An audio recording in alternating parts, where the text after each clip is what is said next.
Ok, muy buenas tardes ya, muchachos, espero que estén muy bien. Antes de comenzar, quisiera hacer un servicio de utilidad pública y recordarles que, dado que miré nuevamente el cronograma, debieran ya por favor ustedes ponerse de acuerdo con respecto a la fecha de la prueba. Nosotros deberíamos pasar la próxima semana y terminar con todo lo que queremos evaluar en esta primera integral, en donde la prueba debería ser entre la semana del 11 de mayo al 15 de mayo. Por favor, pónganse de acuerdo como sección para que podamos llevar a cabo esto. La idea, no la idea, debemos estar todos juntos, es decir, la sección uno y 2, y eso es un poquito complejo de coordinar. Porque, por ejemplo, el viernes, a mí me parece súper bien el viernes, porque el viernes podríamos estar todos, en la mañana hasta la sección uno, pero por ejemplo, ustedes, el viernes, en la mañana, ¿tienen algo de 10:30, de 10:30 hasta ahora? ¿Tienen alguna Sí, clase? ¿Alguien tiene una clase? Si tiene alguna sí, clase, el grupo C de la sección 2 tenemos intro al lado. ahí tenemos problemas, ¿ves? Entonces, como te digo, y si lo vemos en otro horario, yo sé que hay otros que tienen otra clase, entonces está siendo súper complicado Eh, hacerlo Profesor, todo disculpe, no junto. sé si le parece, Dígame. pero podríamos como dejar 10 minutos de la clase antes de la 1:30 para que se metan los chicos de sección 1 y veamos ese tema. Ya, o sea, ahí ustedes pónganse de acuerdo, no tengo problema, ustedes pónganse de acuerdo y vean eso, porque como te digo, son muchos casos especiales, yo sé que hay problemas, y entonces, ahora, yo estoy abierto a todas las posibilidades, chiquillos, yo también les dije que podíamos hacerlo hasta fuera de horario, que yo sé que también a lo mejor para ustedes no es muy grato, pero bueno, lo que quiero decir es que de mi parte está la disponibilidad, porque sé que va a ser complicado tratar de hacerlo en horario, ya sea, por ejemplo, la otra opción, para mí el viernes era perfecto, como les digo. El viernes yo dije estamos todos juntos, pero ahora me doy cuenta que en la mañana hay una sección que tiene clase, entonces no se puede. A lo mejor más tarde se puede, o el lunes, después de la primera clase, con usted, por ejemplo, los lunes tenemos clase solamente con sección 2, hacer la clase la primera y en la tarde, o en la tarde, perdón, después de la primera sección, meter ahí la prueba, pero yo no sé si los alumnos de la sección 1 pueden, entonces ahí, por favor, vean ustedes como sección 2, ellos como sección 1, barajen ciertos horarios y háganlo, o si no, vamos a terminar haciéndolo un sábado. Y yo creo que ni a usted ni a mí les gusta. Así que, por favor, váyanse poniendo de acuerdo. De nuevo, entre el 11 de mayo y el 15 de mayo, por favor, acuerden una fecha. Y les digo a ustedes porque ustedes son los que tienen más problemas. Yo estoy, por así decirlo, full time disponible. Comencemos entonces. Dicho eso, Profe, dígame. ¿es posible que esta clase avance usted como un poquito más lento entre las diapositivas y las explicaciones? Ya, es posible. Por favor. Voy a hacerlo. Gracias. ¿Todavía sigo muy rápido?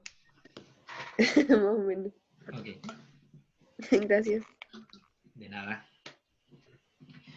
Pero igual recuerden también que igual después la pueden leer, ver, poner en 0,5 de rapidez, así que... Ok, Me vamos. demoré como 5 horas en escuchar toda esta clase. Vamos entonces, vamos a tratar de hacerlo un poquito más lento.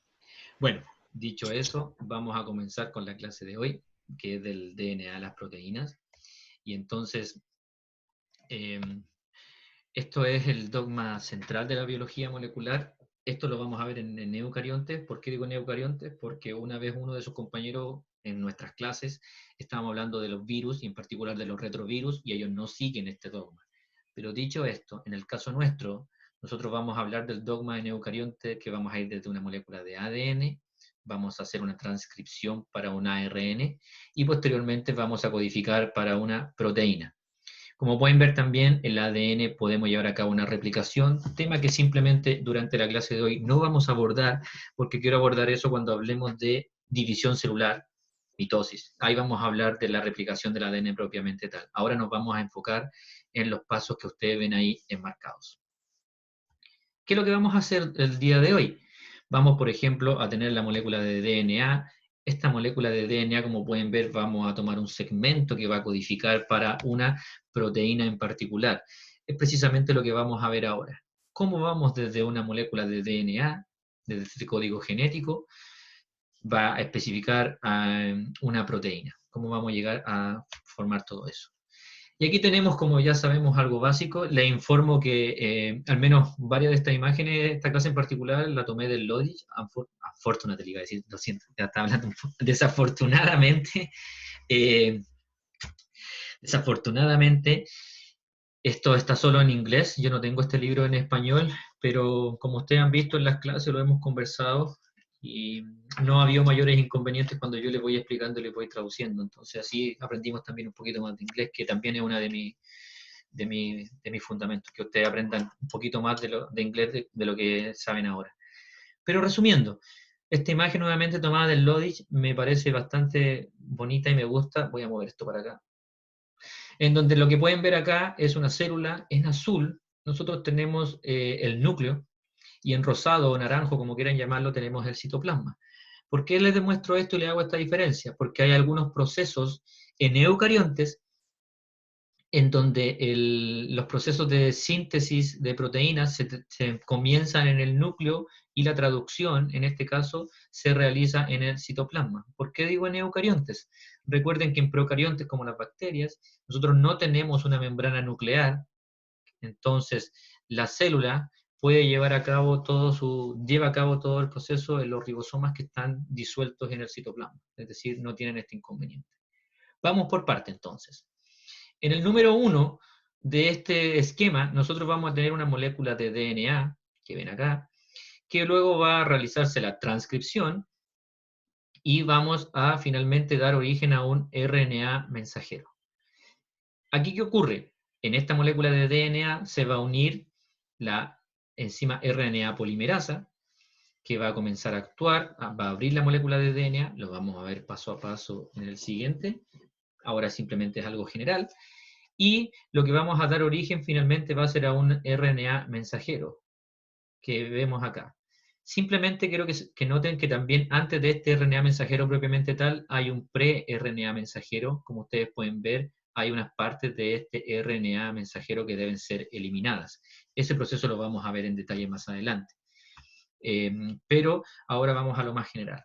Luego que este RNA mensajero, que aquí ya está funcional, por así decirlo, sale del núcleo y va al citoplasma, en particular se va a unir con los ribosomas que vienen acá y con los ARN de transferencia y se va a producir el proceso conocido como traducción. Otra cosa importante que quiero dejar ahora un poquito claro es que cuando tenemos un RNA mensajero hay unas partes que quiero que vayamos ya reforzando y que las vamos a ver nuevamente, pero por ejemplo pueden ver aquí en verde que esto es algo que se llama casquete, en inglés le llaman cap, como casquete, gorra, y e'sto va a proteger a la molécula de ARN. Este es dispuesto en el extremo 5', de esto vamos a ir de 5' a 3', en el extremo 5' se va a poner ese casquete, que principalmente lo que hace es proteger al RNA mensajero de la degradación enzimática. También, debido a este casquete, es que puede salir de acá y disponerse en el citoplasma. Y lo otro que también es importante, después este casquete va a ayudar en el proceso de iniciación de la transcripción, que veremos más adelante. ¿Todo bien por el momento? ¿Alguna consulta? ¿No? Perfecto, sigamos entonces. Creo que también estoy hablando... Disculpe, ¿para qué servía el casquete? El casquete tiene varias funciones. Una de las principales es proteger la hebra de RNA mensajero de la degradación enzimática. Esos son las fundamentales. A su vez, este casquete o caperuza permite moverse al RNA mensajero hacia el citoplasma. Ah, ya. Gracias. ¿Ok? Todo bien. Sigamos entonces. ¿Qué tal está la rapidez de la voz? ¿Está bien? Sí, Sí, está bien. Sigamos entonces. Y aquí lo que tenemos nosotros es un ejemplo de cómo se realiza un esquema, principalmente en azul nosotros tenemos la molécula de DNA, el molde, y en rojo vamos a ver cómo se realizaría la transcripción. Por favor, fijarse siempre que la transcripción va a ser en sentido 5', 3', ¿ok? Y quiero aquí hacer una salvedad importante. Si se fijan, una pregunta para ustedes, aquí tenemos algo un poquito específico y quizás sea difícil de ver entre esto y esto. ¿Cuál sería la diferencia y a qué se debería? Y ustedes me lo dicen, por favor. Si es algo súper sutil entre esto y esto. ¿Los puentes de hidrógeno? Ok, ¿cuál es la diferencia? Que una tiene 2 y una tiene 3. Ya, y si el que tiene 3, ¿qué bases correspondería? Esa es la pregunta que es la que quiero hacer. La adenina, ¿no? Y a la Y timina. no guanina. Ok, entonces resumiendo, si tiene 3 puentes de hidrógeno, estaría uniendo, ¿cuáles? Guanina y citosina. Perfecto, guanina, citosina. ¿Y por qué les digo esto? Esto es importante cuando tú trabajas con una molécula de DNA y en uno de los procesos tú tienes que saber la temperatura de fusión, es decir, la temperatura que permite separar las hebras, tú tienes que contar y saber qué proporción de guanina, citosina hay, porque si la molécula de DNA y tiene más en esta relación, hay más moléculas de citosina, guanina, es más difícil separar la hebra. Eso es algo que tienen que, obviamente, a nivel de laboratorio, manejar. Pero eso se los quería decir en este momento. Y entonces ese principalmente es lo que quiero ahí resumir. En inglés ustedes lo pueden ver ahí, pero lo pongo para que lo puedan dar una leída en algún momento. Si se fijan son simplemente 3 líneas, pero les estoy explicando acá. Y lo importante es que los enlaces que se forman entre ellos son enlaces fosfodiéster, entre uno y otro. Eso es más o menos el resumen y lo más importante, desde 5' a 3', que obviamente no se les puede olvidar en su vida. Y aquí, ¿qué es lo que tenemos? Tenemos todo el proceso de transcripción, propiamente tal, en donde lo que nosotros vemos acá es obviamente que está dividido en secciones. Esto lo hace la célula en un continuo, pero nosotros lo dividimos con un propósito educativo en iniciación, elongación y terminación. Todo este proceso de síntesis de RNA. Entonces lo que nosotros vamos a tener acá, primero que todo, una molécula de DNA. Ojo, aquí en verdecito es un codón de inicio o el sitio de inicio y aquí tenemos un sitio de término. Lo vamos a explicar más adelante. Ahora quédense con eso nada más. Hay una parte de inicio y una parte de término.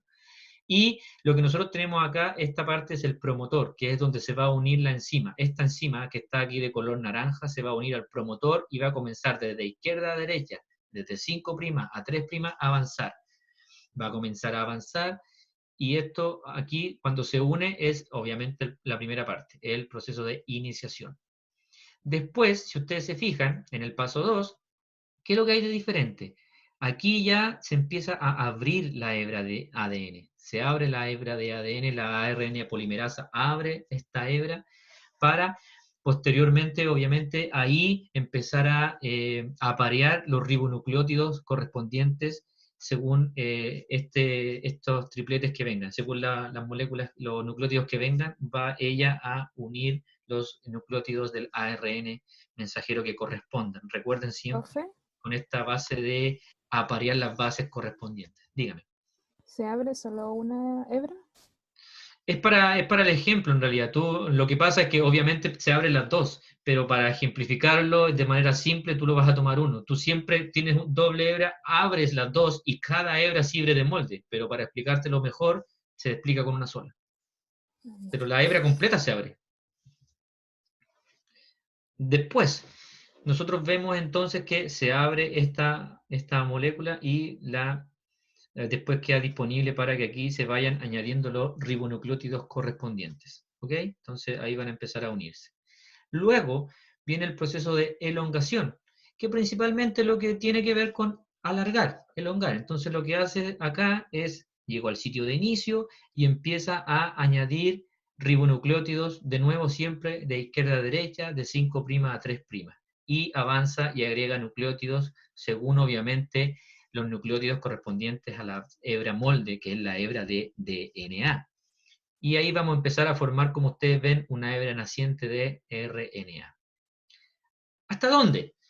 En la terminación, como ustedes se fijan, dice que hay un transcrito de stop, que está aquí en rojo. Entonces, esta enzima va a ir avanzando, añadiendo nucleótidos, hasta que aquí alguien le dice, ok, hasta aquí llegó la cosa, hay que parar. No más. Es decir, nosotros vamos a tener una zona que es desde el promotor, que aquí lo vimos, hasta el codón de stop, de término, donde vamos a tener el marco de lectura para una proteína, un péptido o polipéptido, dependiendo del tamaño de la proteína que la célula requiera sintetizar. Aquí tenemos una pequeña imagen que quiero un poco hacer que ustedes, si es que se recuerdan de sus clases de biología, algunos de ustedes pueden explicar a grandes rasgos, solamente mirando, ustedes no, obviamente no tienen los antecedentes, pero recordando lo que era el operón. ¿Se recuerdan de sus clases qué es lo que era el operón triptófano, el operón lactosa? Solamente si tienen alguna idea. ¿Nada? Me acuerdo que lactosa, cuando detectaba lactosa, creo que inhibía algo, pero no me Sí. acuerdo bien. Eso es correcto, y eso es un poco más avanzado de la pregunta que quiero, pero algo más general cuando hablamos de operón. Fíjate por favor, o fíjense por favor de las diferencias. Esto es en procarionte, y esto es en eucarionte. A su vez, lo otro que les puedo decir es que en procarionte, fíjense por favor los genes que nosotros tenemos aquí, que van a codificar a un RNA mensajero que posteriormente va a dar origen a proteínas, fíjense cómo están en un cromosoma. Mientras que en eucariontes, fíjense, para codificar la misma proteína del triptófano, fíjense por favor, aquí hay un gen, o sea, perdón, aquí hay un cromosoma, otro, etc. Lo que quiero decir es que en un procarionte, como el operón triptófano que ven acá, todos los genes necesarios para una función en particular, como puede ser sintetizar esta proteína llamada triptófano, van a estar dispuestos en un solo cromosoma y todos continuos. Fíjense por favor. El gen E, D, S, que da lo mismo el nombre o la letra, pero aquí están representados de color azul. Todo esto está en continuo, lo que va a dar a un RNA mensajero de triptófano continuo y va a dar la proteína inmediatamente. Ahora bien, ¿qué pasa en eucariontes? Fíjense por favor la diferencia. Ya no hay un continuo. Nosotros tenemos los mismos genes que codificarán, pero ahora en distintos cromosomas, un cromosoma, 2, 3, 4, y en distintos sitios. Por lo que nosotros vamos a tener distintos trozos, por así decirlo, de RNA mensajero. No continuo, como ven acá. No continuo. Entonces, a esto que en procarionte está continuo le llaman un operón, porque opera como un todo para llevar a cabo la síntesis de, en este caso, el triptófano. Esto no pasa en eucarionte. ¿Y cuál es la implicancia? Fíjense por favor en esta imagen. Esto es una mirada, por así decirlo, dice el título, del procesamiento, déjenme mover esto, del procesamiento funcional, del RNA mensajero funcional, pero en eucariontes. Y como ejemplo, ellos toman una proteína como la globina, la beta-globina. ¿Qué es lo que vemos acá? Aquí están lo que nosotros queremos ver para guiarnos. Vamos a tener unas zonas que las voy a explicar enseguida, que son los exones, los intrones y los UTR, que son zonas no codificantes, Untranslated Region. Entonces, si se fijan, esto que está acá, incluso en español también la llaman como las regiones UTR. Vamos a tener entonces, en un RNA mensajero, vamos a tener, este es el ejemplo, vamos a tener el casquete, que ya vimos en qué consistía, vamos a tener regiones llamadas exones, que son regiones codificantes, y entre medio vamos a tener estas regiones azules, que son llamadas intrones, que son regiones no codificantes. Por otro lado también vamos a tener aquí, de este color, una región 3' UTR, una región no codificante por el lado 3', pero también acá vamos a tener una región no codificante, por el lado 5' UTR. Lo importante de esto es que en eucariontes nosotros debemos eliminar los intrones que están acá en azul, los debemos sacar, porque no son codificantes. Y luego, cuando eliminamos recién, fíjense por acá, vamos a tener el RNA mensajero de la globina. ¿Ven la diferencia comparada con el procarionte, donde era un todo? Aquí nosotros debemos eliminar secciones. Este es el proceso que se llama como procesamiento del RNA mensajero. Esto ocurre en eucariontes. Entonces, resumiendo, esto es lo que quiero que ahora lo veamos un poquito más para que no se nos olvide. Vamos a tener como ejemplo una zona o un gen para una proteína cualquiera que tú requieras. Y recordando que vamos a tener una zona desde el promotor hasta la secuencia de término, y toda esta región que va a abarcar va a ser la región codificante. ¿Qué es lo que va a pasar acá? Cuando se lleve a cabo la iniciación, recuerden que va a llegar la RNA polimerasa, que obviamente va a abrir la hebra de ADN y va a empezar a copiar y a homologar estas pares de base de acuerdo a el lenguaje genético que estaba presente en la hebra de DNA, que es lo que ustedes ven ahí. Entonces, de nuevo, para que no nos compliquemos, vamos a tener la hebra, la RNA polimerasa la va a abrir, y va a empezar a unir como corresponde ya, cuando hay una termina, adenina, cuando hay adenina hay uracilo. Y así, esta puede ir trabajando. ¿Ok? Posteriormente, recuerden que hablé que hay que poner la famosa cabecita o casquete, la capa o caperuza, que está en el extremo 5', que va a proteger el ARN mensajero, que le va a permitir salir del núcleo y que también va a permitir que en el proceso de transcripción ayude a las enzimas para reconocer el sitio de inicio. ¿Ok? Y también, no solamente eso, sino que se va a añadir una cadena, que se llama la cadena de poli-A, que está compuesta principalmente por una serie de adeninas que van a ser añadidas en este lugar. Ahora, si se fijan, todo esto sigue siendo un RNA mensajero precursor, no es funcional. ¿Por qué? Vamos a seguir. Fíjense, por favor, de nuevo, la cabeza, el RNA mensajero, la cola poli-A, etc. Sigue siendo un RNA mensajero precursor, pero ahora vamos a hacerlo maduro. ¿Cómo lo hacemos para que madure? ¿Qué es lo que teníamos que hacer? Ustedes me pueden responder. Cortar y empalmar. Contar y empalmar, exacto. Eliminar los intrones y pegar los exones. Entonces va a venir otra enzima que va precisamente a sacar los intrones y así vamos a tener mi RNA, fíjense, ahí está RNA precursor, aquí, y cuando termine, fíjense a lo que cambia. Eliminamos un intrón, eliminamos el otro, y ahora ese RNA mensajero ya es un RNA maduro o funcional. Y así, por ejemplo, llegamos, antes de continuar, ¿hay alguna consulta? Profesor, disculpe. Dígame. Tú primero, Sam. No, dale nomás. ¿Cuál es cómo se llama la última cadena que se le agrega al final de puras adeninas? La cola poli-A se le llama. Muchas gracias. Poli-A, de poliadeninas que se añaden. ¿Cuántas se añaden? ¡Wow!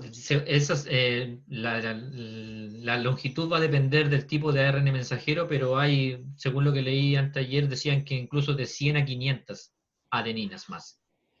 Ah, ya. Así que son bastantes. Y eso esta cola es importante porque va a depender del organismo. Por ejemplo, se describe que en procarionte, cuando tú agregas la cola poli-A, en procarionte, no en eucarionte, en procarionte, cuando tú agregas la cola poli-A, eso es una señal para degradar ese RNA mensajero. Pero en eucarionte no es el caso. Entonces, de nuevo, vamos a tener alguna diferencia entre procarionte y eucarionte. En eucarionte, esta cola poli-A te permite exportar también te permite exportar el RNA mensajero hacia el citoplasma y también lo estabiliza. Pero como te puedes dar cuenta, cuando lo hace en un procarionte, la señal es, si tienes esa cola poli-A, degrádalo. Es diferente entre procariontes y eucariontes. Dicho eso, continuamos entonces. Y ahora vamos a ver los 3 roles del RNA en la traducción. Esta es la misma imagen que puse al principio, de la imagen básica, en donde principalmente lo único que quiero mostrar acá y reforzar es que obviamente hay 3 RNAs, y ustedes ya lo escucharon y lo vimos también en una clase anterior, donde vamos a tener un RNA mensajero, que recuerden que primero es como precursor o pre-RNA, después que removemos los intrones, añadimos los casquetes y añadimos toda la cola poli-A, tenemos recién el RNA maduro. Este puede salir al citoplasma, donde ahí se produce la síntesis de proteínas, pero no está solo. Vamos a tener el RNA mensajero, vamos a tener los ribosomas, que pueden ver acá, y recuerden que los ribosomas son RNAs ribosomales unidos a proteínas, y también vamos a tener el RNA de transferencia. Por lo tanto, todo eso nos va a permitir llevar a cabo la traducción. Y vamos con el RNA mensajero, que sin duda ya estuvimos viendo algunas cosas, vimos cómo maduraba, etc. Pero vamos a otras partes que no hemos visto. Este obviamente transporta la información genética, cosa que ya sabemos. Y esto lo hace en una secuencia de 3 nucleótidos. Estos 3 nucleótidos reciben el nombre de codones.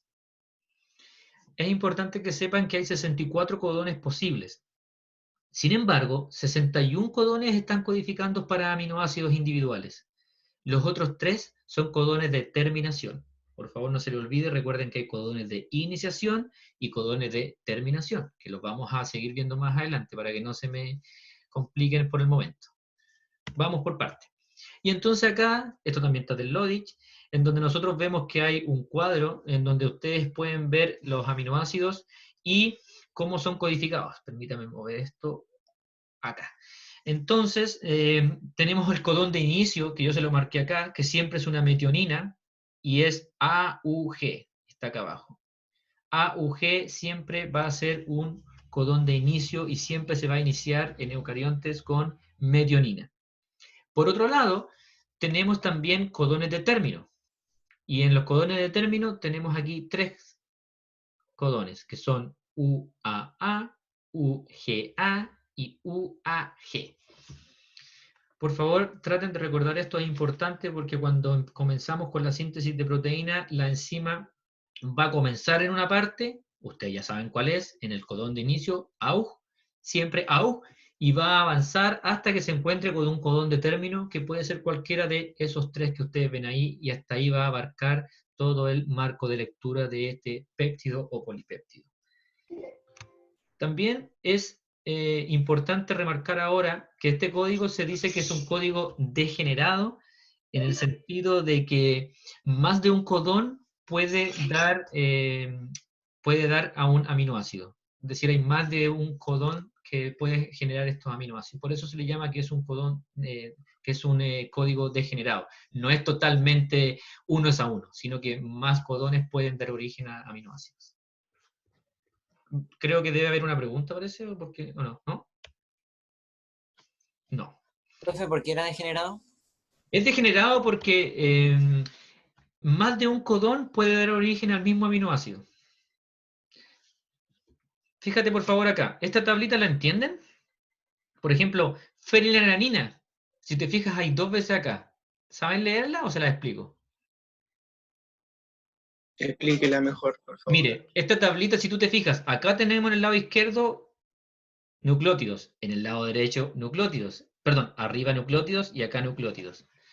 Vamos, por ejemplo, a fenilalanina. Fíjate, fenilalanina va a estar compuesto por una U del lado izquierdo, una U del lado de arriba y una U del lado derecho. Pero también puede estar dado por una U de acá, por una U de acá, pero por una C de acá. ¿Me hago entender? Tiene más de un codón que puede dar a fenilalanina. Lo mismo en leucina, y así sucesivamente. Por eso tiene 3 lugares. Here, aquí, acá y acá. Y en base a eso tú puedes ir haciendo combinaciones. Esta que está aquí está por la U de acá, por la U de acá y por la U de acá. Pero la fenilalanina de aquí es la misma U de acá, la misma uracilo de acá, pero fíjate, ahora está en la posición de acá, entonces en la C. Esa es la explicación de eso. Resumiendo, un codón puede dar a más de un aminoácido. Por eso se llama degenerado. Continuamos entonces. Y aquí tenemos el ARN de transferencia, en donde el ARN de transferencia tiene la forma que ustedes ven ahí. Principalmente lo que hace es la clave para descifrar los codones en el ARN mensajero. ¿Por qué? Porque este ARN de transferencia tiene una secuencia de nucleótido acá llamada anticodón, que precisamente lo que hace es aparearse con el ARN mensajero maduro en la zona llamada codón. Es decir, cada codón se aparea con el anticodón del ARN de transferencia específico. ¿Cómo lo hace? Y aquí tenemos, déjenme mover esto para ver aquí en inglés, dice los 2 pasos que están decodificando el proceso de traducción de ácidos nucleicos en la secuencia de RNA mensajero dentro de la secuencia de aminoácidos para generar una proteína. ¿Qué es lo que sucede? Lo que nosotros vamos a tener, aquí tenemos un ARN de transferencia, fíjense por favor, donde aquí tenemos 3 nucleótidos que van a formar un anticodón. Síganme hacia la derecha, voy a ir, este anticodón al final va a estar acá, pero lo más importante va a estar aquí uniéndose con el codón del RNA mensajero. Entonces, devolvámonos, vamos a tener un ARNA de transferencia con su anticodón respectivo, que se va a unir a un aminoácido. Pero ojo, siempre los libros nos dicen de manera general el ARN de transferencia une al aminoácido, cosa que es verdad, pero no lo hace solo, lo hace con ayuda de una enzima. Y en este caso de la aminoacil RNA transferencia sintetasa. Esta es en realidad quien une al aminoácido específico, esta enzima que está de naranjo, que por supuesto que va unida aquí al ARN de transferencia. Y lo que se produce aquí va a ser esta molécula, este complejo que va a ser el aminoacil ARN transferencia. Es decir, el ARN de transferencia más la enzima. Vamos a formar acá. Y obviamente, como ustedes pueden darse cuenta, esto va unido a el aminoácido por medio de ese enlace éster. Y vamos a tener finalmente nuestro resultado que está aquí, que vamos a tener el RNA de transferencia unido con el aminoácido, y obviamente este RNA de transferencia va a estar aquí dependiendo de los nucleótidos del RNA mensajero. Recuerden que tienen que ser específicos. ¿Todo bien, verdad?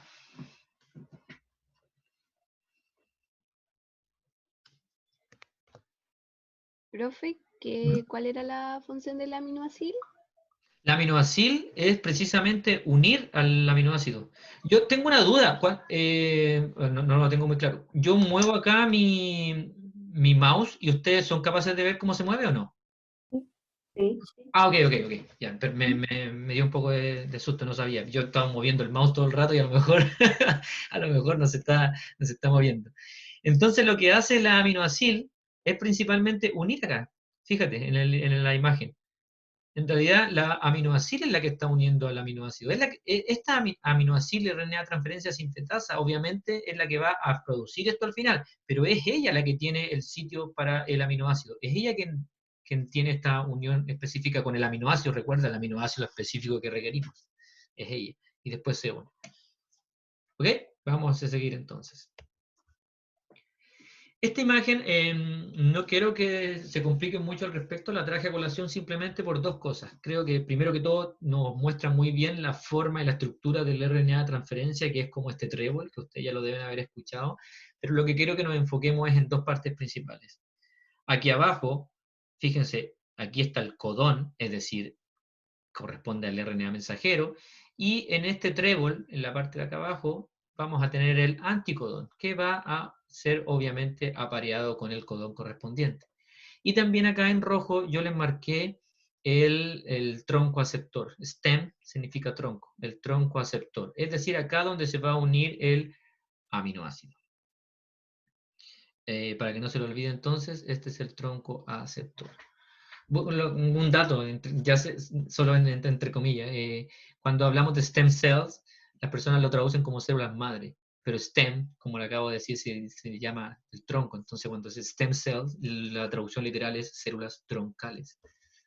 Pero bueno, eso es como para tenerlo ahí para la mente, por si alguno se complica, porque dicen, pero ¿y cómo se llama stem cells? Y stem es tronco. Así que ahí está el tronco donde se va a unir el aminoácido. Eso es lo único que me interesa de esta imagen, el resto la verdad es que no viene al caso. Y luego tenemos los ARN ribosómicos, que obviamente estos, como ustedes pueden ver, los ARN ribosómicos se asocian a proteínas y van a formar los ribosomas. Estos ribosomas, como pueden ver, tienen dos subunidades, una subunidad mayor y una subunidad menor, que la vamos a ver a continuación con mayor detalle, así que no se preocupen al respecto. Y obviamente el ribosoma tiene una característica que es capaz de moverse dentro del RNA mensajero, de izquierda a derecha, que lo vamos a ver también a continuación, así que por favor no se preocupen al respecto. Entonces, ¿qué es lo que tenemos acá? Acá lo que nosotros tenemos es una comparación en realidad de la diferencia que hay entre los ribosomas en procariontes y en eucariontes. Fíjense por favor, en la parte de arriba vamos a tener procarionte, y acá abajo vamos a tener los eucariontes.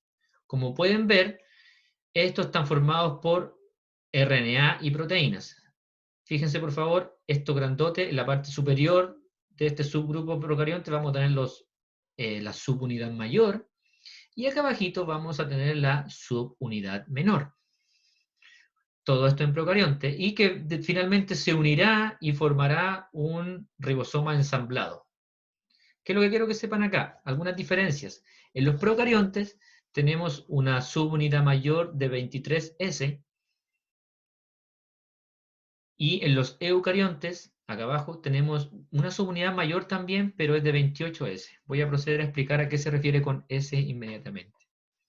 Por otro lado, la subunidad menor en procariontes es de 16S y en eucariontes es de 18S. La pregunta es, ¿qué es S? S es la unidad que se denomina como Svedberg, y lo puse ahí a la derecha. Significa que es el coeficiente de sedimentación obtenido al centrifugar esto. Primero que todo les debo decir que fue bastante complejo para los científicos descubrir que los ribosomas estaban unidos a proteínas. Para hacerlo tomó bastante tiempo y tuvieron que marcar las proteínas con uranio radioactivo y recién ahí las descubrieron. Es decir, esta S, lo único que no tienen que entrar en mayores complicaciones, simplemente es obtenido al centrifugar y al sedimentar estas moléculas, y ellas van a sedimentar dependiendo del tamaño y a esas unidades. Y no viene al caso más manejarlo, solamente por eso, pero a eso viene la S, el coeficiente de sedimentación. Dicho esto, esto es lo que queríamos ver. Entonces lo importante aquí es que a nivel ribosomal nosotros tenemos diferencias entre un procarionte y un eucarionte, como vimos por ejemplo en las subunidades mayores, que aquí las pueden comparar, en las subunidades menores, y por supuesto también en el ribosoma ensamblado también es diferente. En procariontes es con un coeficiente de sedimentación de 70S y en eucariontes es con 80S. Esto nos sirve, por ejemplo, cuando estamos trabajando en el laboratorio. Si algún día llega una muestra, tú tienes que saber estas pequeñas diferencias. Es importante. Profe, disculpe, ¿el coeficiente de qué? Sedimentación. Ah, ya, gracias. De coeficiente de sedimentación, cuando tú centrifugas o sedimentas, tú vas a tener diferentes... ¿Han escuchado hablar de la sedimentación? Los materiales biológicos, en particular de las células, van a sedimentar o van a irse al fondo por centrifugación dependiendo de los tamaños. Va a distintas centrifugaciones, a distinta velocidad, tú vas a sedimentar núcleo, a distinta va a ser los otros organelos citoplasmáticos como retículo endoplásmico liso, en otro va a ser lo rugoso, en otro va a ser la proteína, etcétera, etcétera. Van a sedimentar, van a ser separados por medio de la centrifugación a diferentes velocidades y también tiempos, por supuesto. Y aquí lo que hago no es más que traerles un resumen de las diferencias entre cada uno de ellos, y vamos a hacer una pregunta general para ver si alguien, no general, vamos a hacer una pregunta más bien dirigida para ver si alguien me puede ayudar. Aquí tenemos a Nico Rojas.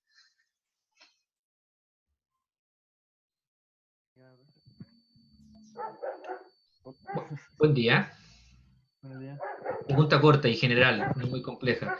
En 2 o 3 palabras, ¿qué es lo que hace un RNA mensajero?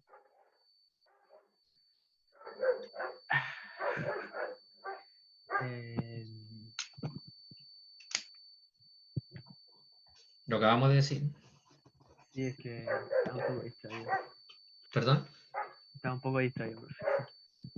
Estamos en la clase, la idea es estar presentes, no estar... A mí no me sirve que pongan ahí como que están ahí, estén tirados en la cama o leyendo o haciendo otra cosa. Ustedes saben que obviamente yo deduzco que muchos de ustedes lo pueden estar haciendo, ¿no? Ok. Profesor, disculpe. Profesor, Permítame seguir preguntando, después vamos a ver los demás.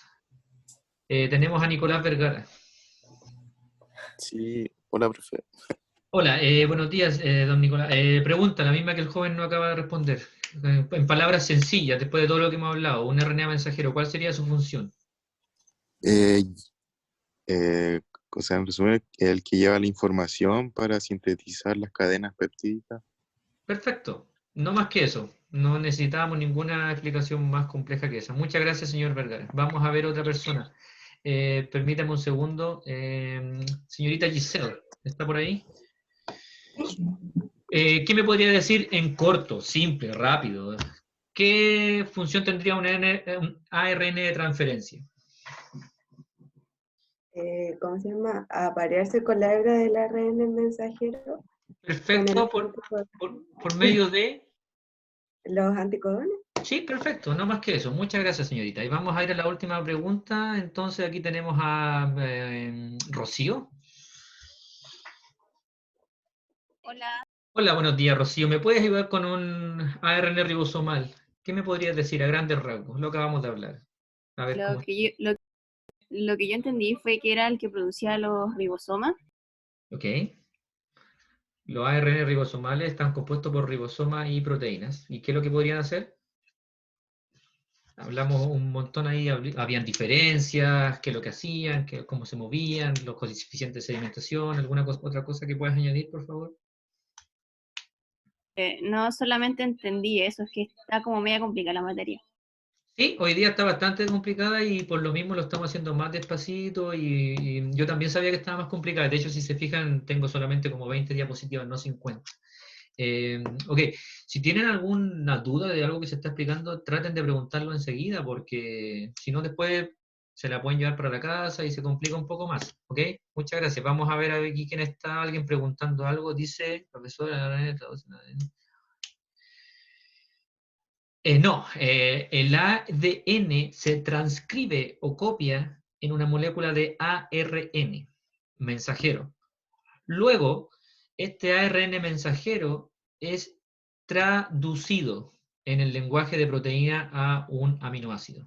Esa es la secuencia. El ADN se transcribe o copia en un ARN mensajero. Posteriormente, este ARN mensajero deja el núcleo, va al citoplasma, y en el citoplasma se une a los ribosomas y al ARN de transferencia, y va a producir o a unir los aminoácidos correspondientes que posteriormente uno a uno se irán uniendo para formar un péptido o polipéptido dependiendo del tamaño. Vamos a seguir entonces. Había una pregunta antes que yo quería preguntarle a los alumnos para ver cómo estábamos. Sí, profesor, le quería preguntar si es que antes de la prueba iba a enviar algún tipo de seminario o iba a ser una prueba formativa para... No está pensado hacer ningún tipo de seminario ni prueba formativa, será solamente la prueba. Lo que sí, todo lo que nosotros hemos estado hablando es lo que se va a evaluar. No sé si estabas al principio cuando dijimos que la idea Sí, está. es tratar de evaluar. Ahora, no sé a qué te refieres, con material para leer, ¿quieres para leer? Porque para leer están todas las bibliografías correspondientes. No, es que, por ejemplo, en la otra U que estuve, los profesores hacían un seminario antes y entregaban un cuestionario como de toda la materia y como que servía de base para estudiar para la prueba, pero supongo que es metodología de cada profe, así que no... Si La usted no lo verdad es hace. que a mí nunca me ha pasado mi formación y no lo he visto tampoco, no sé cómo lo harán. Por ejemplo, en matemática, por lo general se suele dar, o en física, que tú haces ejercicios convencionales, pero yo si te doy las preguntas que te voy a preguntar en la prueba como de alternativa, es como... a mí no tendría mucho sentido, así que yo diría que la respuesta es no. Frente a la pregunta, ¿qué puedo preguntar? Todo lo que vamos viendo acá está sujeto a preguntas, ya sea, como te dije, por medio de preguntas alternativas, hacer esquemas, dibujar, verdadero o falso, cualquiera de las anteriores puede ser. Voy a tratar de abordar todo eso, pero no tengo presupuestado mandarte preguntas para que veas qué es lo que va a hacer en la prueba. Y yo creo que también, con todo respeto, se están dando cuenta más o menos para dónde va la cosa. Hay cosas que ellos saben más o menos cómo pueden ser las preguntas. Así que además yo estoy haciendo, cuando yo hago la clase, por eso es importante que participen, hay énfasis en la voz, hay preguntas puntuales que van a precisamente a darte algunas directrices de para dónde va la cosa. ¿Alguna otra pregunta? Yo, profe, ¿podría explicar otra vez lo de la S? ¿Cuál parte? ¿Todo este cuadro? Sí, por favor. Sí, por supuesto. Este cuadro lo único que te quiere mostrar es la diferencia que hay entre los ribosomas entre procariontes y eucariontes. Arriba vamos a tener los procariontes, abajo vamos a tener los eucariontes. A su vez, tienes que saber que los ribosomas están compuestos por un ribosoma cuando se ensambla, como el que ves acá, está compuesto por dos subunidades, la subunidad mayor y la subunidad menor, en ambos. A su vez, estos ribosomas obviamente están compuestos por ARNA y proteínas, que aquí lo vemos, tenemos ARNA y tenemos proteínas. Las proteínas en realidad las cantidades por el momento no me interesan, lo que me interesa es el ARN ribosomal. Entonces, cuando hablamos de ARN ribosomal, En la subunidad mayor de los procariontes tenemos que es de 23S. Y la subunidad mayor de eucarionte es de 28S. Por lo tanto, vemos que hay una diferencia. Allá hablamos que la S significaba el coeficiente de sedimentación. Es la unidad llamada por Sperber, que la describe. Entonces, el coeficiente de sedimentación, es decir, cuando centrifuga de manera convencional, a qué rango este está sedimentando. Entonces, esa es principalmente la diferencia. Por otro lado, cuando hablamos de la subunidad menor, tenemos que en procarionte es de 16S, ahí la ves, y acá también la ves, y en eucarionte es de 18S. Principalmente te puedes dar cuenta que si en alguna prueba te preguntan cuál es la diferencia entre un ribosoma en un procarionte y eucarionte, ya debes saber que hay diferencias a nivel de las subunidades, tanto mayor como menor. Así que eso no se puede olvidar. Y posteriormente, por supuesto, cuando esta subunidad mayor se une con la subunidad menor, en el caso de el procarionte vamos a tener un ribosoma ensamblado con 70S, y en el caso de un eucarionte vamos a tener uno con 80S. Eso es principalmente. Y bueno, esto ya lo dijeron y ustedes bien participaron. Vamos a tener tres tipos de RNA mensajero, perdón. El mensajero básico, simplemente por el momento, lo que quería saber era que transportaba la información genética, no se les puede olvidar.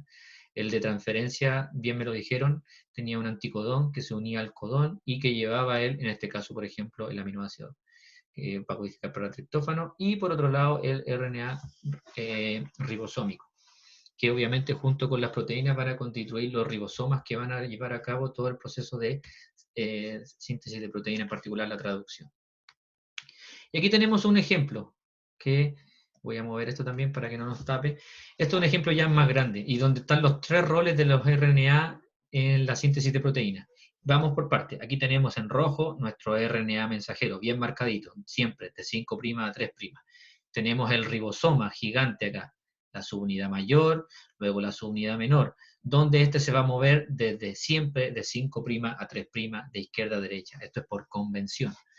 En donde también podemos ver que están los ARNA de transferencia, que como ustedes pueden ver va a tener unido el respectivo aminoácido, y a medida que se va moviendo de izquierda a derecha, va llegando el otro aminoácido, lo que va aumentando el tamaño de este péptido que partió con el aminoácido 1, luego se une al 2 y así sucesivamente. Y como pueden ver también, acá viene llegando otro RNA de transferencia que, basado en este anticodón, tiene que hacer homología precisamente con los codones que están acá descritos. Se pueden ver que está el codón para el aminoácido 1, el codón para el aminoácido 2 y así sucesivamente. Entonces, este anticodón se va a unir específicamente al codón que le corresponde y va a seguir generando esta proteína y se va a ir agrandando. La explicación que acabo de dar en español la tienen también en inglés para que puedan practicar en ambos. Principalmente están tomando nota y la explicación en español ya la acaban de tener. Ahora vamos con esto paso a paso. Esto aquí se complica un poquito más. Arriba nosotros tenemos, en esta parte vamos a tener el RNA, el ribosoma ensamblado. Por supuesto que cuando está ensamblado, el proceso ya estaba, vamos a suponer que aquí estaba sintetizando una proteína. Recuerden que está ensamblado cuando se está sintetizando la proteína. Pero para que comience de nuevo, vamos a tener que empezar acá. Se va a abrir esto y vamos a tener la subunidad menor unida con un IF. IF significa Initiator Factor. Entonces, la unidad menor se va a unir al factor de iniciación 3 y vamos a tener esto que está acá. Aquí vamos por parte. Luego, vamos a formar un complejo de preiniciación. ¿Por qué va a estar formado? Por esta subunidad menor, como ven aquí, más este complejo ternario que está acá, que va a estar dado por el factor de iniciación 2 que se va a unir, GTP, guanosin trifosfato, y el RNA de transferencia unido con la metionina, pero de iniciación. ¿Por qué digo esto? Hace poco les dije que hay varias opciones para generar un aminoácido en más de un codón. Entonces tenemos la metionina, en este caso se llama RNA de transferencia de la metionina I, que hay una I chiquita acá, porque es la iniciadora. Esa es la que se va a unir y va a comenzar el proceso de transcripción. ¿Se va a unir dónde? Ustedes ya lo saben, lo vimos al principio. Se va a unir a la región promotora. Recuerden que está acá. Fíjense, por favor, aquí está el ARN, está un poquito tapado, pero les voy a ayudar a dilucidarlo. Esto verdecito que está acá, ¿qué es lo que era? Ustedes me responden, lo vimos. Casquete. El casquete, muy bien, muchas gracias. Es el casquete. Luego tenemos el ARN mensajero. Miren, fíjense acá, el AUG, ¿qué es lo que es? ¿Se recuerdan? ¿La metionina? No. No.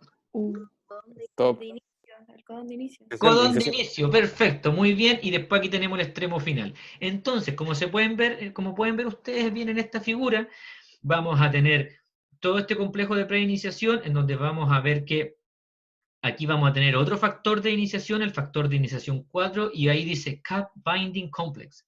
Traducido al español es el complejo de unión al CAP. Y el CAP era la capuchita esta. CAP significa casquete, capucha. Como que ¿Profe? Entonces, permíteme un segundito. Entonces vamos a tener este factor de iniciación 4, se va a unir acá, cerca de este lugar, cerca de la capucha. Y recuerden que dijimos que la capucha también servía para que reconocieran el sitio de inicio. Recuerden que el codón de inicio está acá, ojo, pero nosotros nos vamos a unir aquí al promotor antes. Por eso hay regiones 5' UTR, que son regiones no codificantes, porque va a estar todo este complejo. En algún momento se va a empezar a mover a la derecha, pero en todo este momento no está traduciendo nada, porque no ha llegado al codón de inicio.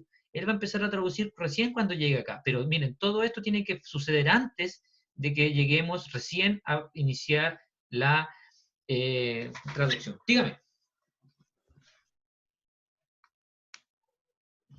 Se me había olvidado que era EL, la traducción. ¿EL? ¿A qué te refieres con EL? Lo que está al lado de la F, que había dicho que significaba algo, pero se me olvidó. Es IF. IF, que significa... Ah, creí que era una L. No, no te preocupes. Es una IF, que es factor de iniciación, o literal, Initiator Factor. Ya, gracias. ¿Profe? No te preocupes, dígame. El codón de inicio es una proteína, ¿cierto? El codón de inicio como bien lo dice, es un codón. Espero que usted misma me responda a su pregunta. Si es un codón, ¿qué es lo que es un codón? Son 3 nucleótidos. Perfecto. Entonces, ¿son proteínas o nucleótidos? Es que por lo que me dijeron en el colegio, a mí solo cuando se formaba uno que tenía ciertas nucleótidos, se formaba la metionina y solo ahí se iniciaba hasta que se llegaba al stop y ahí se dejaba de crear. Sí, pero si usted me pregunta, ¿el codón de inicio es una proteína? La respuesta es no, porque el mismo nombre lo dice, codón de inicio, es decir, son un triplete de nucleótidos. Ahora bien, hay una pequeña confusión. Este codón de inicio va a dar origen a un aminoácido, en este caso metionina, eso es correcto. El codón de inicio es AU y da origen a la metionina. Así que ahí como que veo alguna confusión. Creo que entiendes el concepto, sin embargo había una pequeña confusión como de nombre. Pero ahora te quedó claro, ¿verdad? Sí, a mí me lo habían enseñado así, que era eso era el inicio, pero como la metionina, no como codón de inicio. Se llama codón de inicio. Y el codón de inicio AUG va a dar a la metionina, entonces aquí va a ir a avanzar todo esto va a ir avanzando hacia acá, no hace nada, no hace nada, no hace nada, y cuando llega recién aquí, comienza a producir la metionina. Ok. Ahora se entendí. Profe, dígame. ¿El codón de inicio siempre va a ser así? O sea, A, U y G, ¿o puede Siempre. ser diferente igual? Siempre el codón de inicio es AUG. El codón de término puede variar como se lo mostré anteriormente, pero el codón de inicio siempre es AUG. Ya, gracias, profesor. Entonces, cuando eso es una muy buena, y si se fijan, yo lo estoy recalcando. Cuando tiene una secuencia de ADN y llega a AUG, tú sabes que ahí tienes que partir y va a ser tu secuencia de inicio. Entonces, eso tiene que manejar la secuencia de inicio y secuencia de término. Sigamos entonces. Profe, disculpe, ¿qué pasa con los exones? Los exones acá no están participando, porque los sacamos hace rato. Perdón, los exones o los exones. Los exones es lo que estamos codificando. Los exones, cuando nosotros tenemos este RNA mensajero que está acá en rojo, ya hay puro exones, aquí no hay intrones. Entonces aquí lo único que haces tú vas a ir codificando. Ah, ya. Lo único que vas a hacer ahí, vas a ir precisamente, son todo lo que ves acá, cuando ya estamos, cuando el RNA mensajero, recuerda, sale del núcleo y se va al citoplasma a juntar con el ribosoma, ya está maduro. Es decir, no hay intrones, hay solo exones, es decir, va a haber solamente la zona codificante del RNA mensajero, la de interés. Así que todo eso va a ser codificante. ¿Ok? Yes. Sigamos entonces. Déjenme mover esto. Entonces, después lo que nosotros tenemos es, nuevamente, fíjense por favor, seguimos con este proceso donde vamos a aumentar todas las proteínas que se van a unir aquí. Como les digo, ¿por qué son tantas proteínas, tantos factores de iniciación? Estos son claves porque tienen que reconocer muy bien el lugar donde tiene que iniciarse.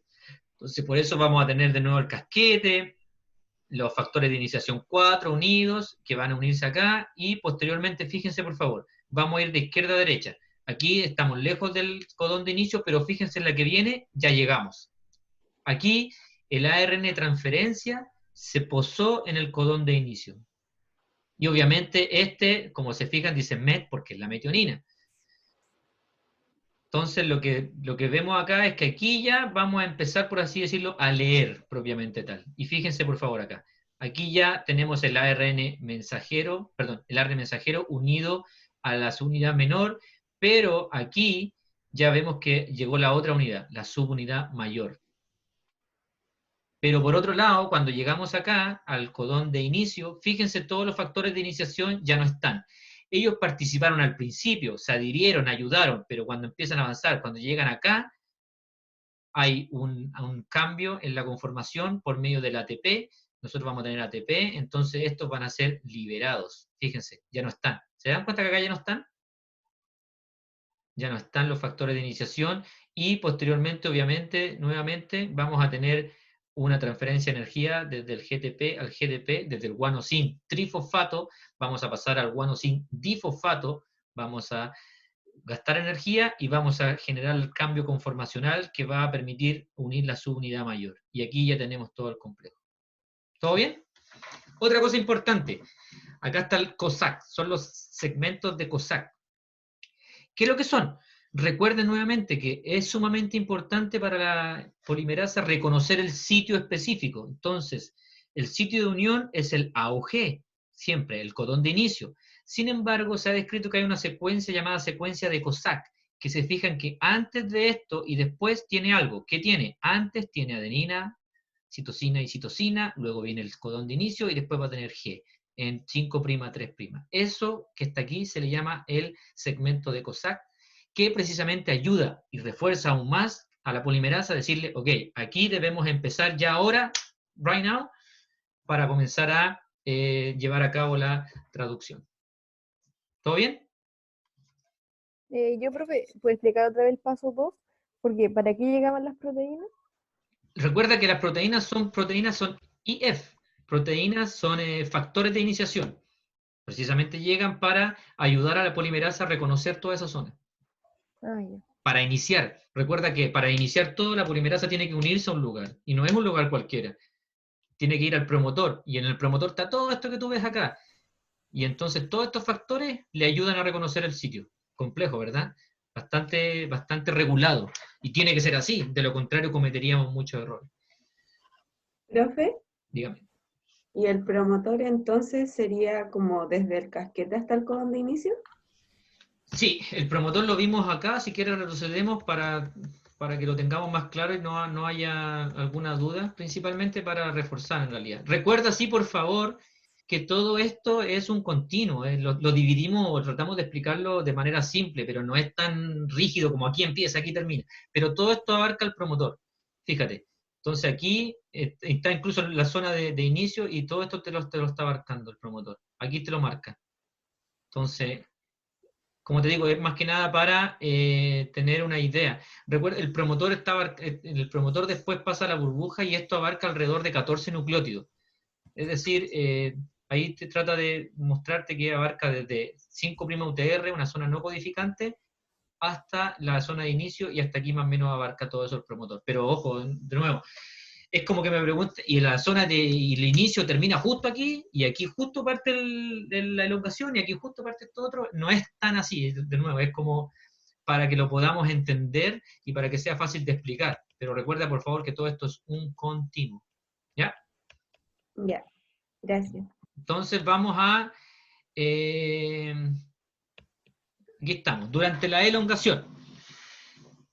Entonces, durante la elongación dice que cada cadena que va a estar trayendo los aminoácidos RNA transferencia, recuerden que cuando tuvimos acá, unimos el ARN transferencia con la aminoácido ARN transferencia sintetasa, formamos esto. Aquí está, el aminoácido ARN transferencia. Ok, ahora ¿qué es lo que vamos a ver? Vamos al paso de la elongación, el estiramiento. Entonces, lo que nosotros vamos a tener acá, vamos a añadir algunas cositas y complejizarlo un poquito más. De nuevo vamos a tener recuerda ahora nuestro ribosoma completo, subunidad mayor más la subunidad menor, todo esto se ensambló en el paso anterior. Y fíjate acá, por favor, tenemos 3 zonas en la subunidad menor. La zona A, sitio P y sitio E. ¿Dónde se une el ARN de transferencia? ¿En el P? En el sitio P. En el sitio P exactamente se va a unir el RNA de transferencia y bien está descrito ahí. Ahora tú puedes ver que esto que está aquí está completo y vamos a ir al paso siguiente. ¿Cómo entra el nuevo RNA de transferencia con el aminoácido? Aquí viene. ¿Y dónde ingresa? ¿A qué sitio? ¿En el A? En el sitio A, correcto. Va al sitio A. Entonces este aminoácido RNA de transferencia que trae el aminoácido 2, fíjate aquí está con el 2 en verde, se va a ingresar en el punto A. Y fíjate por favor que en el anterior había IF, o factores de iniciación, Initiator Factor. Ahora nosotros tenemos una EF. ¿Qué significa esa E? Exit. No, significa elongación. Significa, pero gracias por participar, significa elongación. Pero Entonces, el de abajo, en el del ribosoma, la E significa... sí, tienes razón, en el de más abajo. A eso me refería. Ah, ya, ok. Sí, tienes razón, saliste jugando. En el de más abajo tienes eso. Exactamente, pero lo importante es que acá tenemos nuevamente proteínas funcionando. En el de inicio, atrás, lo que acabamos de ver son los factores de iniciación. Durante el proceso de elongación vamos a tener, por lo tanto, factores de elongación. Y tú los ves acá, y ahí te lo nombra, y entonces lo que permiten es precisamente ayudar en este proceso, y aquí están funcionando. Entonces lo que va a pasar aquí es que este aminoácido codificado por el RNA se va a unir al sitio A, como ya bien lo dijimos. Luego va a haber un cambio conformacional en el ribosoma que va a ser inducido por la hidrólisis de GTP. Entonces aquí va a haber un cambio conformacional del ribosoma. Recuerda que el ribosoma se está moviendo, entonces para eso necesita energía. Y entonces ahí vemos que hay una liberación de energía, un uso de energía y se libera en la hidrólisis. Y posteriormente, fíjense por favor, vamos a tener el ARN de transferencia que primero llegó, el número 1, al sitio P, y luego el aminoácido número 2 va a unirse al sitio A. ¿Qué es el sitio E? ¿De salida? De salida o en inglés de exit. Y entonces seguimos con el proceso. Vamos, tenemos aquí el sitio P con el aminoácido número 1, obviamente aquí sitio P donde se va a generar el péptido, la cadena peptídica, por eso se llama sitio P, el sitio A donde se unió el aminoácido RNA transferencia sintetasa, o para que no se lo olviden más, A también en inglés significa attach, unir, attachment, unir, pero aquí se une el aminoácido RNA transferencia sintetasa, entonces vamos a ir, recuerden siempre, de izquierda a derecha. Y posteriormente, fíjense por favor, aquí ya al final hay una translocación del ribosoma, se mueve un espacio y ya fíjense que aquí el sitio P, aquí el sitio E estaba desocupado, pero aquí ya está ocupado el sitio de salida. Se está moviendo, recuerden siempre, el ribosoma de izquierda a derecha. Y luego va a comenzar el ciclo nuevamente. ¿Podría repetir de nuevo lo anterior? ¿Cuál parte? Donde está el 3, esa primera figurita. La primera figura vamos a tener que el aminoácido primero llegó obviamente siempre llega al sitio A, luego obviamente pasa al sitio P donde, recuerda el ribosoma va avanzando, por eso hace eso, el ribosoma es el quien avanza, se mueve un nucleótido por nucleótido.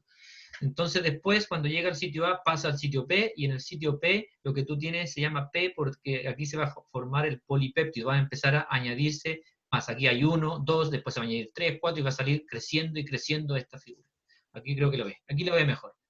Entonces va a ir creciendo tu aminoácido 1, 2, 3, ya tenemos como 10 o 15 acá, y va creciendo su polipéptido, por eso está el sitio P. ¿Ya? Y obviamente después de que hace eso, sigue avanzando, y vamos a llegar a la terminación, que es lo que estamos ahora. Y nosotros lo que tenemos ahora es el RF, que son Release Factor, o factores de liberación. En donde finalmente lo que vamos a ver que este factor de liberación se va a unir acá al sitio A, y por lo tanto impide que se unan más aminoácidos. Y finalmente esto prosigue, este ribosoma se sigue moviendo hacia la derecha y termina liberándose. Obviamente esto lo hace por medio de uso de ATP, una molécula, y libera, aquí puedes ver la cadena liberada y los ARN de transferencia también liberados. Y esto le permite iniciar el ciclo nuevamente. Aquí, permíteme un segundito, tengo una página de YouTube donde pueden verla, que está todo esto bastante explicado, con 3D y más simple, no dura más de 5 minutos. Y con eso estamos casi terminando. Dígame, porque vamos a seguir con lo que viene. Sí, no, los factores son todos proteínas. Son todos proteínas. Todos los factores son proteínas. Todos los que vimos, todos los IF, los EF y los RF son proteínas. Todos son proteínas. Sí. Y bueno, creo que estamos ya terminando. Vamos a ir a la última. ¿Hay alguna consulta al respecto? ¿Está todo claro? ¿Estuvo más lentito? ¿Estuvo más difícil? Yo sabía que eso estaba más difícil, Lisa. Más difícil, pero creo que las imágenes que están bastante claras y las animaciones también pudieron clarificar. Y para clarificar aún más, esa página está perfecta. Vamos a lo último entonces, si no hay más preguntas. ¿Qué es esto? ¿Alguno de ustedes ha escuchado hablar sobre mapas mentales, mapas conceptuales? Sí. ¿Lo han usado? ¿Saben hacerlos? No.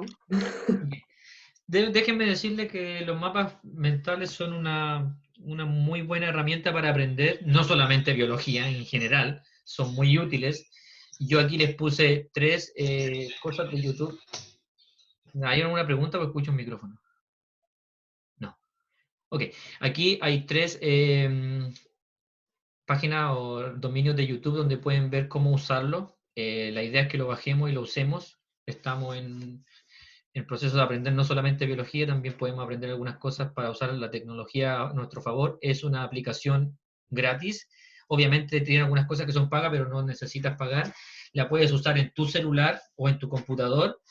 Ahí explican cómo hacerlo. En el último hay una explicación de una doctora gringa que explica, bueno, lamentablemente está en inglés, pero me imagino que lo pueden traducir. Está en TED.com, una página que yo ya la recomendé para que la puedan ir usando en la vida cotidiana, en realidad. No tiene que ser solamente para biología, tiene temas de psicología, biología, química, de lo que se les ocurra, dados por grandes investigadores a nivel mundial. Lo que quiero decir es que esto se usa y lo vamos a usar nosotros también, así que bajen la aplicación. Y para muestra, yo no la conocía, yo usaba mapas conceptuales. Ustedes han visto que en mis clases yo hago mapas conceptuales, esquema y todo el cuento, porque son muy fáciles de clarificar. La neurociencia dice que es más fácil de aprender así. Pero créanme, no, esto lo hice yo creo que en 2-3 minutos, con mi celular. ¿Cómo quedan? Está bonito. Tan bueno, ¿no? Entonces, la idea es que podamos nosotros hacerlo. Otra cosa sí, por favor, no se compliquen, no tomen en cuenta eso que mostré. Espérenme, déjenme compartir de nuevo, porque me salí. Esto no está correcto. Yo estaba jugando, esto lo hice con mi celular. O sea, hay algunas cosas que están correctas. Esto no es parte de la clase. Fíjense, hay cosas que no corresponden, cosas metidas en inglés con español aquí. La bacteria debería, E. coli, arqueo, animal, vegetal, ajuste, esto. Esto no está correcto. Lo que les quiero decir es que yo bajé esto en mi celular. Esto lo hice en mi celular. Lo hice en 3-5 minutos y no soy muy tecnologizado. Pero fíjense, está bastante bonito y muy bien las cosas. En realidad, más allá de que queden bonitos o no, primero, les sirve para toda su vida. porque como les digo, neurocientíficamente hablando, uno aprende así más fácil, y nosotros lo vamos a usar en algún momento, así que lo bajan, por favor, incluso lo pueden hacer desde su celular. Lo único malo que tiene, que obviamente esta herramienta es paga una parte, yo no tuve que pagar, lo que no podemos hacer es guardarlo, como guardar cómo, pero sí lo que pueden hacer, yo como lo bajé, porque simplemente apreté el botón de mi celular para imprimir pantalla, lo que podrían hacer también desde su computador, imprimir pantalla, se copia y lo pegan en un Word y lo pueden mandar. ¿Todo bien entonces? Sí. Ya. Con esto nosotros terminamos. Bajen la aplicación, ahí está de nuevo, Simple Mind, fácil de usar, bonita, y la vamos a usar en algún momento, así que para que lo tengan presente. Vamos por... Profe, Dime. profesor, Dígame. ¿sabe? El lunes vamos a hablar del COVID. Hoy día no alcanzamos, así que el lunes es la última vez que vamos a hablar del COVID. O sea, a ver, nosotros ya hemos estado hablando del COVID. Lo que pasa es que algunos no habían terminado y todo el cuento, pero el lunes vamos a dar por terminado eso. El lunes tenemos más tiempo. Me parece, profesor. ¿Perdón? Me parece.